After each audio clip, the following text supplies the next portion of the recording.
Alors tout à l'heure, enfin dans une vidéo précédente, si tu l'as regardé avant, je te parlais de l'électricité qui était pourrie, qu'on allait remplacer, et là notamment au niveau de l'éclairage. Donc on peut voir ici l'ancien lustre qui était ici.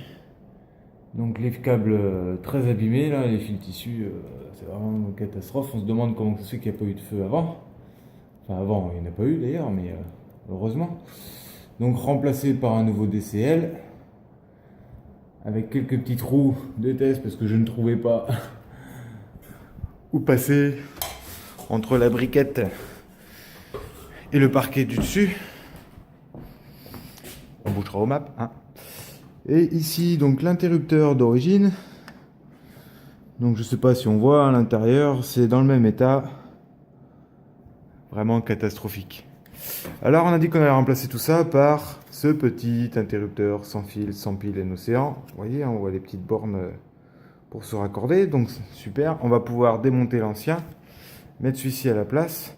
J'ai déjà associé un module, je vais vous montrer tout à l'heure où je l'ai placé.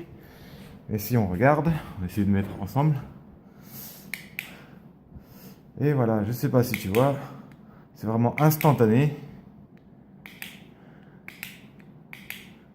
Donc l'interrupteur associé en direct sur le module, sur l'actionneur.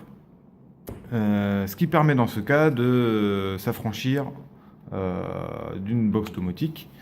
L'avantage, c'est en cas de panne de la centrale domotique, on pourra toujours actionner nos lumières. Rien n'empêche malgré tout derrière d'associer notre interrupteur avec la centrale domotique. Excusez-moi, je suis fatigué, hein, il est 11h30 du soir. Pour pouvoir faire des scénarios, films, etc. Enfin, on verra ça un petit peu plus tard. Je vais montrer vite fait, rapidement. Attention, ça va être un peu sombre, hein, parce que la lumière n'est pas encore remise partout. Sportif. Hop. Donc voici le module récepteur, hein, qui sera ici dans une petite boîte de dérivation, dans un petit placard, dans un petit recoin. Donc avec qui on associe. Je ne sais pas si on voit. Donc on a notre alimentation qui arrive, notre 20 phase note neutre pour repartir sur la lampe, et le petit bouton d'apprentissage qui se trouve ici. Voilà.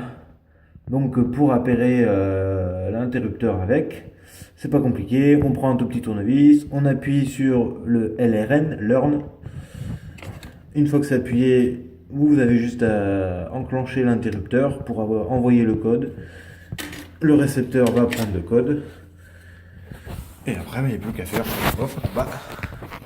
tout seul. Voilà, donc c'était une petite parenthèse pour le N-Océan. Et puis, à la prochaine!